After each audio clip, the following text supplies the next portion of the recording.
Good day to you. Jason here, Birchfield Family Farm, Oxford, Ohio, running grass-fed Red Devon cattle, St Croix sheep, chickens, and Idaho pasture pigs in a rotational grazing system. Good word today comes from Lamentations 3.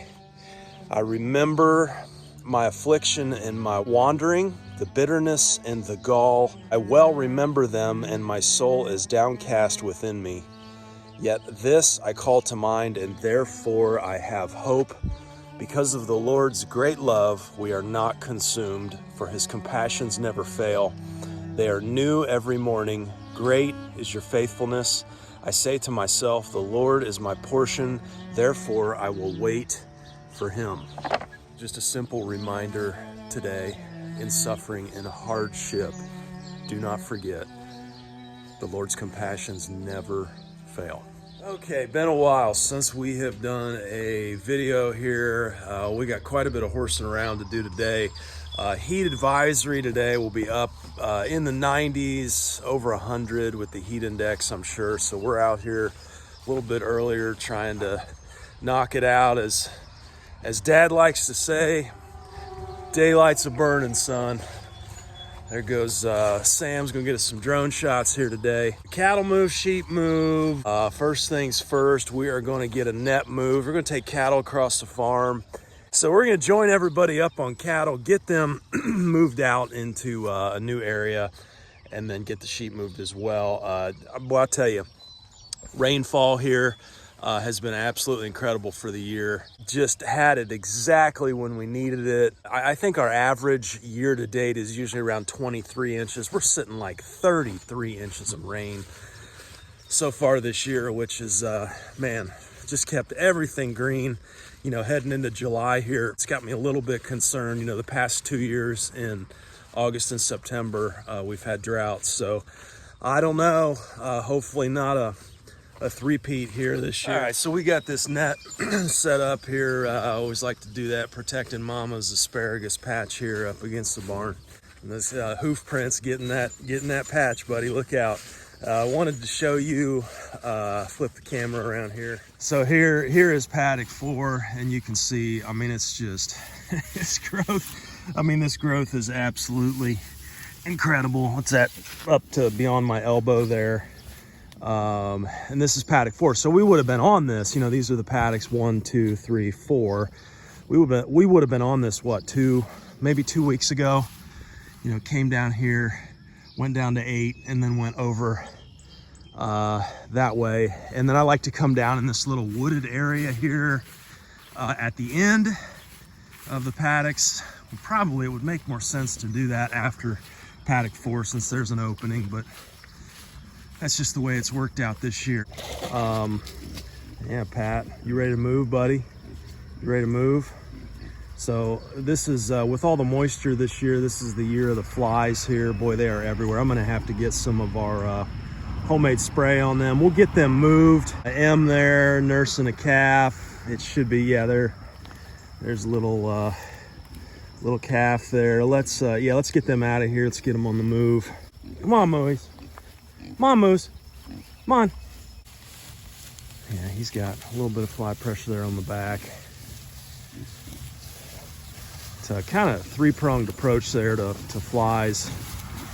We'll wrap that water in fly paper. We use a wide fly paper. That gets a lot of the face flies. Go on, Moose. And then, of course, we'll do our...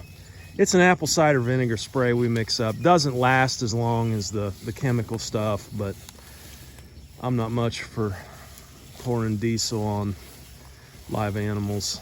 I'm not doing that.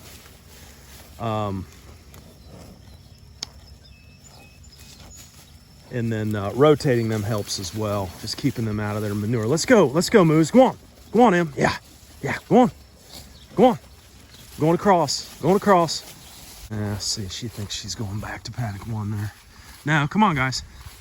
Come on. Yeah. I got Sarah. She's looking a little floppy on the back end there. I think we're going to see a calf here soon, which kind of brings me into, you know, the move here. Getting them back over with the ones up front. I saw a little bull, I call him a bull calf, he's over a year old now, but he was sneaking some snacks there about 6 or 8 weeks ago. Yeah, come on. And anyway, so we've had a heck of a time with weaning. I think like, we've tried the nose rings. If you want to keep them together when you wean, then I think really, you know, piercing the nose, putting a nose ring in them is the way to go. I'm not going to do that with our tetanus risk around here. It's not worth it to me. So, you know, that means peeling them off, and it really needs to be about, we've done 2 weeks, we've done 3 weeks, and I think we're up to a month now. So it really needs to be about a month or more is what I'm seeing now, which is an absolute pain, you know, to separate animals for that long. Anyway, it's been over a month. We're gonna get them reunited. I don't have another electric fence reel. Sarah's over there on the gate. Go ahead, Sarah. Get Em going the right way. She's my oldest one there. Old faithful. Calves every year, unassisted. Weans it on her own. She's out of that Rotakawa line. Man, she's a good one. Come on, Pat. Come on, Em. Come on, Em. Yeah, there we go. I just needed your help. Thanks. Okay, stop for a little sugar maple leaf snack there. Hey, pop over that fence and get her, will you? Come on, Em, back this way. There we go. There we go. Yeah, put her in here. And let me get this other one. What are you doing out here, Bobby? Come on. All right, we got him. Look at that calf from this year. She was just born in April there. Emma's calf, good looking. So anyway, we got them back in here. I got a few cull sheep in the back there. Didn't make a cut on the breeders. They're freaked out here. They don't know what's going on. Anyway, got them together. We'll let them settle down. This lets us get our reel set up for then a permanent move. As we walk over there, this is one of the places here that we've been doing haylage. So just been cutting this, you know, trying to keep it more vegetative. This, man, is that a beautiful view or what? Wow. But this whole area here is, we're gonna use this, we'll wean the lambs here. Early mid-July, weaning on the lambs. They're looking pretty good. We'll get back there and talk sheep. And then we'll probably, what we did last year was we kind of quartered this. And then of course we had, what, 30 lambs last year, and we've got, I think we're near 60 here this year. So we may have to split it in halves here. And then when our buyers come, you know, we'll load from this area here. So it's really convenient to have the lambs in the field and then just be able to run them over and sort and load. And then, you know, when buyers are gone, we move the rest back. So works out pretty well. Okay, so Sam's got our reel run there. Single hot to keep these guys in. That little calf will be able to pop out underneath, but she really doesn't because she knows where the milk's at. So over here, we've been running sheep and cattle kind of as an overflow after the paddocks. What I really wanted to do was, you know, we got some washouts here and there's a lot of poison hemlock. There's some tending that needs to happen back here, but this is all overgrown. And so I want to take this wire and bend it around this washout and hemlock patch and go down that way and just let them clean up all this stuff before we get in here and do any kind of cleanup, because I really want this area. We didn't use this much last year, you know, and I just really want this to be a part of what we graze. It's just extra acreage here, but we need to get it shaped up. And so rather than come in with a bush hog, we'll put the animals on it to kind of give it an initial hit. You'll see them eating these walnut tree leaves back. A lot of Osage orange in here, mulberry. They love the mulberry leaves, so they'll trim all that stuff back for us. So we'll get them moved back over onto this section, kind of get them settled down. Okay, so we're gonna try and keep these cull sheep over here by the fence. I'm gonna try and move cattle. Come on, Moose. Come on. Come on, Moose. It's our little bull calf. Look, he's good looking. Come on. So call her Jackie Blue there. She's out of Daisy. Come on, guys, push through. I know it's good. We'll get you on some good stuff here. Come on, Em. Yeah, come on, yeah. Show him, Ev. Ev's moving cattle today. No, go on. There we go. Go on, Jackie Blue. Yeah, there we go.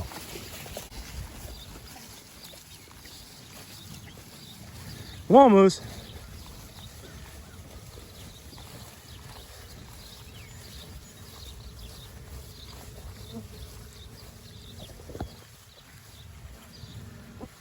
Okay, so obviously don't want them staying here. Yeah, there's those mulberry leaves, and they love those things.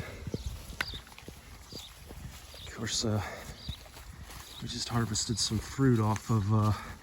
I think there's five or six mulberries down through here on the fence line. Animals love them. We love them. Okay, here we go. Yeah, we got Sammer up top getting some overhead shots here. Yeah, you want to get those gates closed up, Ev?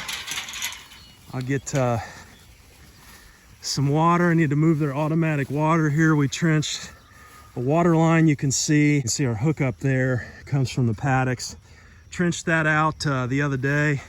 And so we've got a hookup now to where we don't have to be in another pasture for water. I don't have to be hauling water, not messing with water.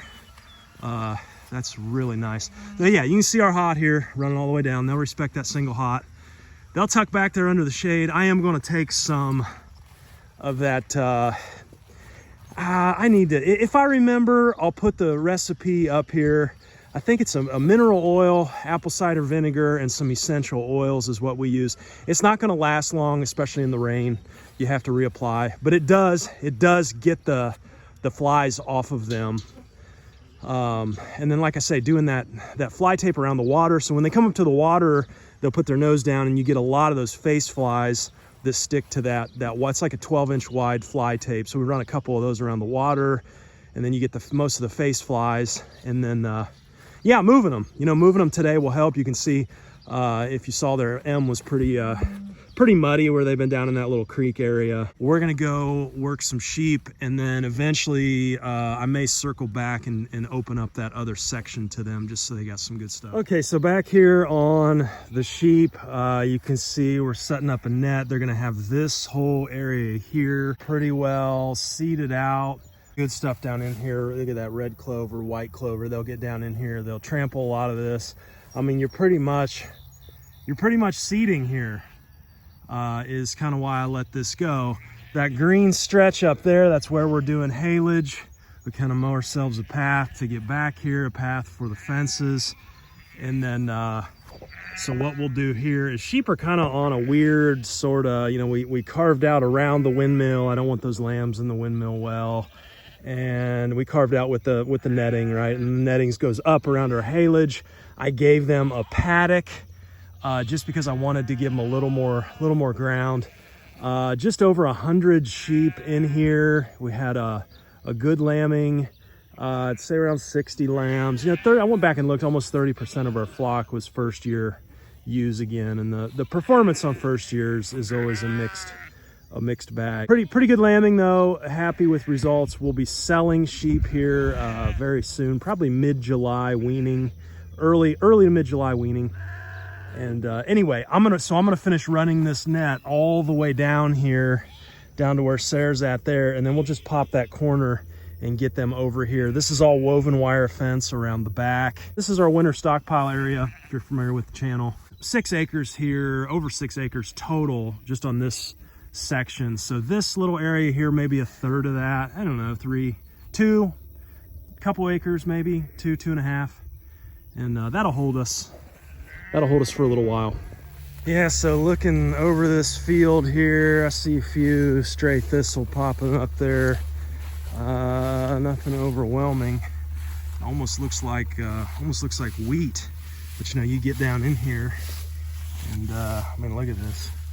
Just clover. There's some red clover, white clover. I see dandelion. I'm gonna have some plantain in here. A little bit of horse nettle, which doesn't thrill me, but a lot of good. Look at that. Look at the clover. They're gonna love that, be eating that like candy. And we don't look too bad in here. Yeah, chicory, I see some chicory popping up. So yeah, it's coming on. That chicory comes on every year. I had somebody ask me about that the other day. We have never sown a chicory seed here on the farm. That's a natural anthelmintic for sheep. They'll come in, they'll eat these flowers off, they'll eat the leaves off. Not a whole lot of the stalk most of the time, but yeah, you can see that coming on. Good for the pollinators as well. I'm headed back here. A little ironweed here as well, which I'm not thrilled to see. We get quite a bit. You can see that ironweed over there down in the valley.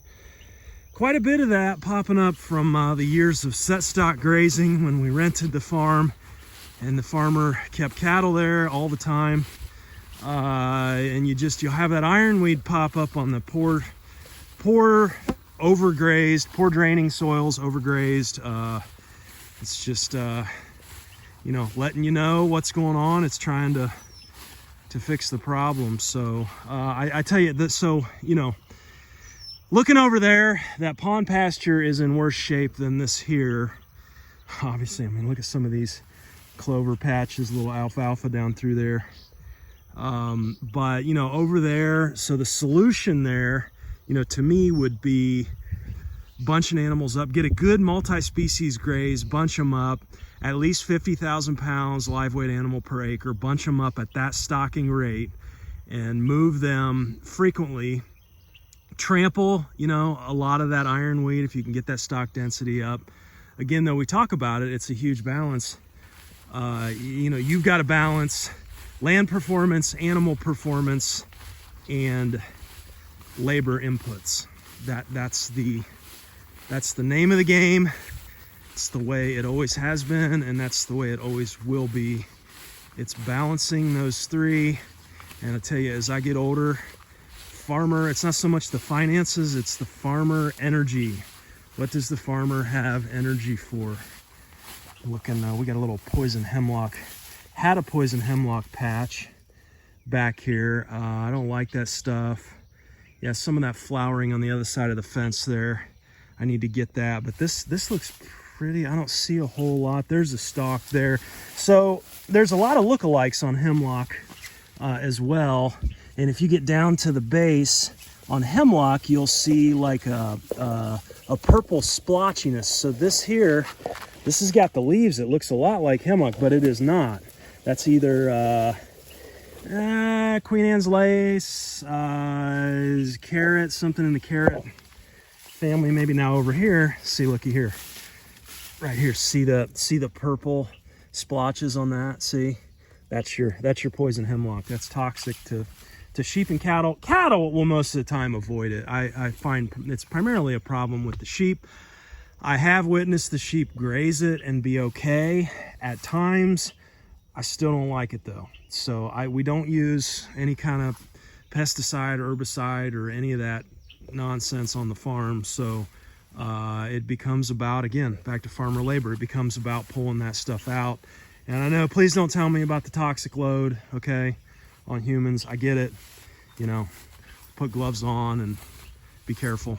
Thanks for your concern. This stuff here, this multiflora rose, man, that is nasty. And I used to be a huge hater of it. I still kind of am. But look at this area back here. So to give you a frame of reference, you know, we're on the back of that section, that back fence row where we're moving sheep into. But look at this area here. You've got this multiflora rose grown up. You've got this Osage orange tree, you know, hanging out. And most people would look at this and be like, man, that fence row is a wreck, dude. You know, clean up your fence rows. Well, on a 9,500 plus degree heat index day, I mean, this is gonna, you should feel it, you know, right now. I mean, we're coming up on probably, I don't know, 8 or 9 a.m. and it's hot in the sun getting there. This area, I mean, this is going to be perfect for sheep. I mean, you can see where this is worn down from, we were in here, came off of this about 31 days ago, and you can see it's still, even with all our rain, it's still worn down because this is a favorite spot, right? I mean, they got this huge tree, they're going to tuck in, and a lot of times that multiflora rose, I don't know what it is about it, but these leaves on this thing, Japanese beetles are getting this one, look at that. But the leaves on here, like these leaves here, I'll come back, you know, tomorrow. Those will be gone. And you can see what they've done here. All the low stuff, they've eaten it. I found cattle really don't touch these. They kind of let them go. So there's something in there that the sheep need. So we had a lot more of these and I bush hogged them, but I thought, you know, I think I'm going to leave a few, just, you know, a little bit of shade, a little bit of windbreak, and just a little bit of extra nutrition. Whatever's in there that they need, I do not know. But yeah, eventually, you know, its previous owner let the fence rows go, and so we got trees in them. But if we would ever graze on the other side of here, that shade would be nice. Another thing that I really don't like is there are several cherry trees. I think that's one there. Several cherry trees that were left to grow in the fence row. Now that is a huge no-no. You get a storm, you know, a limb comes down when there are leaves on a cherry tree, and it'll wilt, and that wilt, you'll get cyanide in those leaves, and it'll kill a cow like nothing. I've always wondered about the fresh leaves. I don't think the fresh leaves are an issue. I think it's just when they wilt a little bit and then you get that cyanide. But don't quote me on that, look that up. But it's I believe it's any tree that produces fruit with a pit. So you got your, like I had a guy around here that was gonna do an apricot orchard, and he was gonna run sheep. And I was like, well, I said, you might just kind of want to think twice about that. You know, so peach trees, you know, anything with a pit in the fruit is what I've been told. So mulberries are good, we know that. No issues there for us. But. Okay, Sarah's gonna open our fence here. About 100 sheep in here, a little over 100 sheep. Get them in here on this good stuff.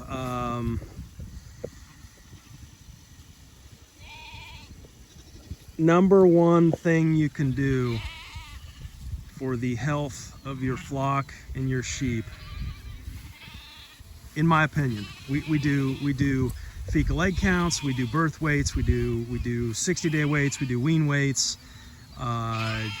With all of that, the number one thing, in my opinion, that you can do for the health of your sheep is to rotate them. Have a rotational grazing program. Keep them out of their manure. I don't care, even if you set stock graze and you've got them out. I hear a lot of St Croix people really, you know, arguing for kind of in the minimal input vein, like, well, you don't want all the labor, you know, in rotational grazing, you know, you're working so hard, you don't have to do that, just turn them out.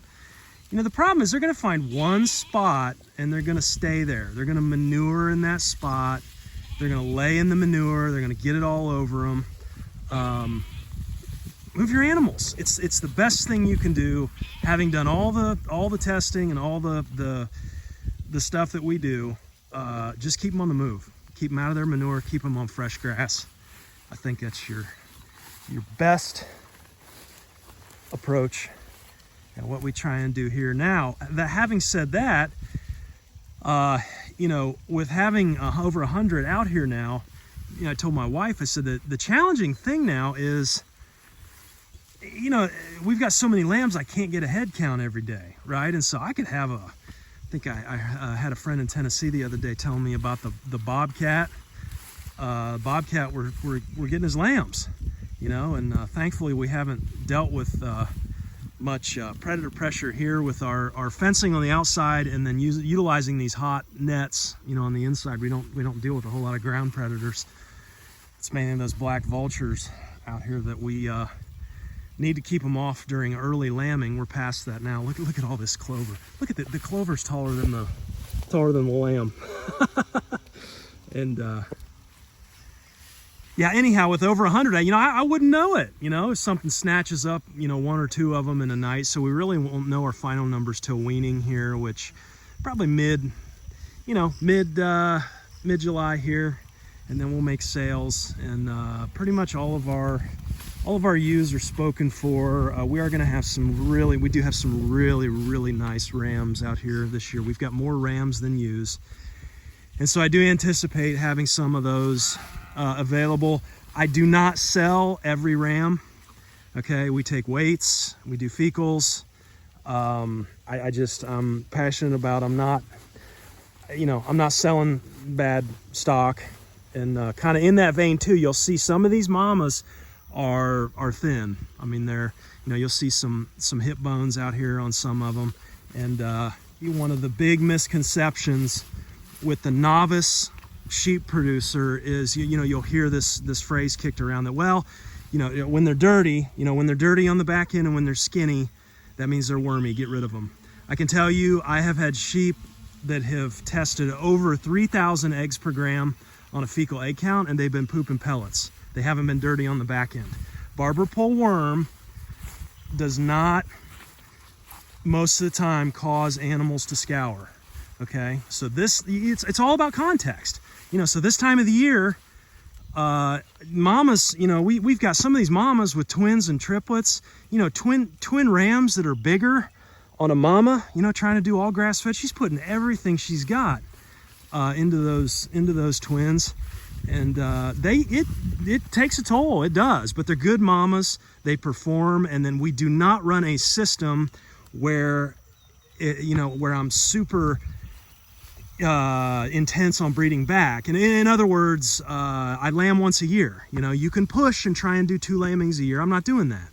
I'm not doing that because we do it on grass, and we do it like it's supposed to be done. And so I give them until they've got all of this time then to recover. Right there, Nanny Piggins, she's looking rough. She's still got her coat on, I realize that, but here's the deal on Nanny. She's 8 years old. She just twinned.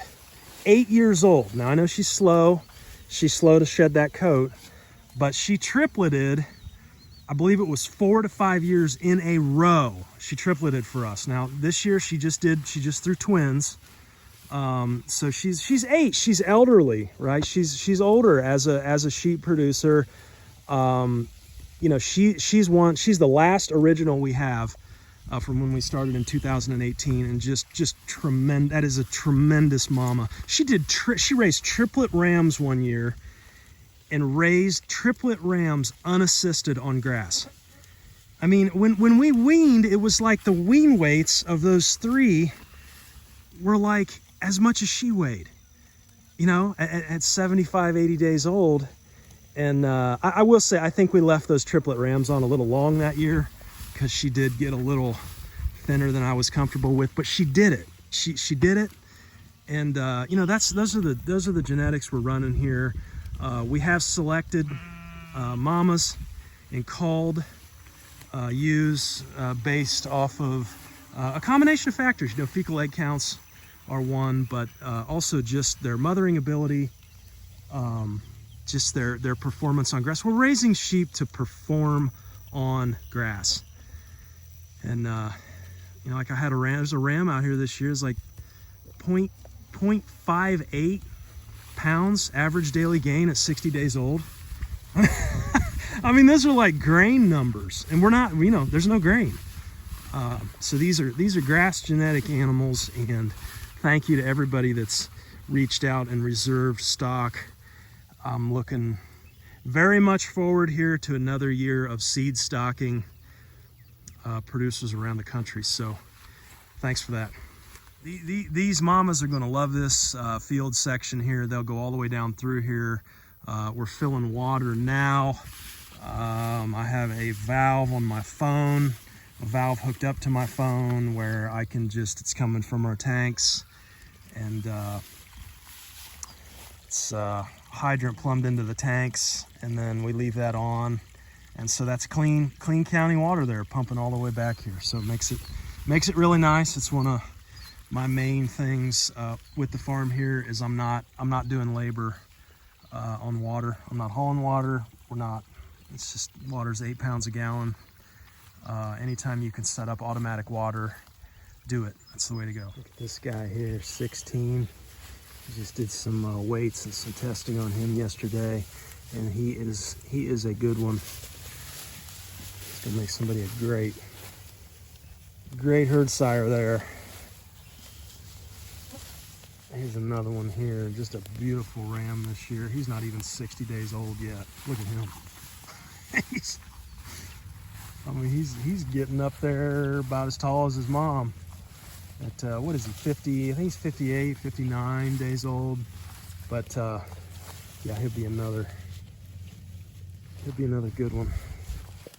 All right, and then I can hear here comes Sammer on the old 300. So I'm not sure if you can see Sam there on the 300. He's pulling that mineral behind him, but it's a little John Deere 300. It's from the 1970s, and we found that thing locally here. I think it was last year. It was in this guy's woods. He had 2 of them, and you know, wouldn't even run. I mean, pretty much pushed him up on the trailer, and I got him as a little project for Sam, and he got both of them going. And man, that just amazes me. You know, the quality for something to be able to be fixed and to still run after, you know, 50 years. These things were outside in the woods, you know, and Sam has since started his own little small engine repair business, does that out of the big barn there up front, and has done pretty well with it. Fixed quite a few things for people. He's got a little ultrasonic cleaner that he cleans. That's the main thing, right, is cleaning carbs from the stupid ethanol gas they make for us now. But it keeps him in business, so.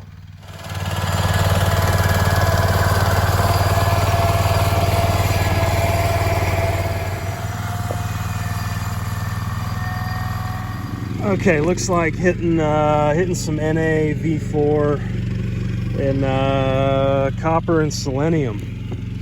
That cobalt, I think we've talked about the cobalt here before, but we see a little bit of a cobalt deficiency here, and can see that kind of manifest sometimes on the tops of the ears of the lambs with it's not quite scabbing but chafing, and that's telling me that they're there's not enough cobalt. They're not getting enough cobalt, which is necessary for vitamin B12 synthesis, so it's very important.